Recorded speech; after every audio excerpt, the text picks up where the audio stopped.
কয়েকটা ছবিতে আসি। রাজনাথ সিং 2015, নরেন্দ্র মোদি, এটা তোমার রাজ্য সভাপতি হওয়ার দিনের বোধহয়, হ্যাঁ একদম, সায়েন্স সিটি অডিটোরিয়ামে প্রাক্তন আইনমন্ত্রী রবিশঙ্কর প্রসাদের হাত থেকে। স্মৃতি ইরানির সঙ্গে,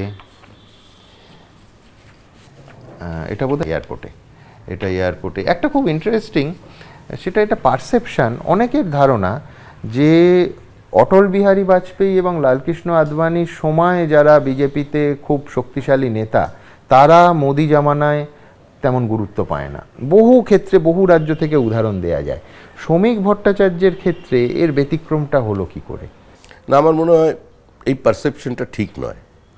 আসলে নরেন্দ্র মোদীর নেতৃত্বে 2014 সালে বিজেপির উত্থানের পর বহু মানুষ সক্রিয় হয়েছেন রাজনীতি। যারা সক্রিয় ছিলেন কেউ অতি সক্রিয় হয়েছেন, আবার অনেক নতুন মানুষজন যোগ করেছেন। তো এটা তো একটা বহমানতা। তো এর মধ্যে যারা এসেছেন তারা একটা নির্দিষ্ট কমিটমেন্ট থেকে এসেছেন, যারা প্রথম যুগ থেকে করছিলেন। অনেক জায়গায় বয়স একটা সমস্যা হয়ে গেছে। তোমার কি মনে হয় আজকে যদি তপন শিকদার জীবিত হতেন, এই পার্টিতে নরেন্দ্র মোদীর বিজেপিতে তার যথেষ্ট গুরুত্ব থাকতো?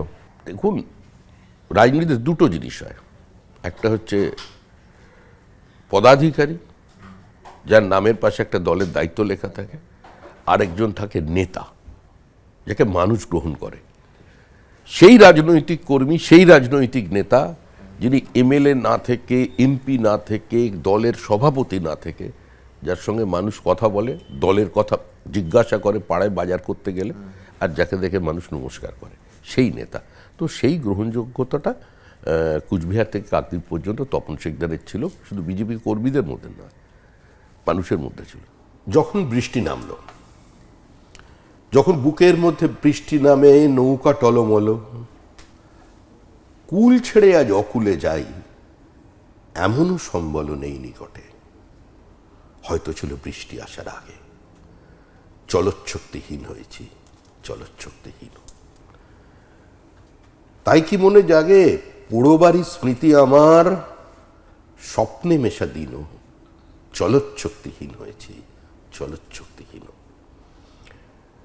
যখন বৃষ্টি নামলো, আমি তখন উঠোন পানে একা, ভেবেছিলেন বাইরে গিয়ে তোমার পাবো দেখা।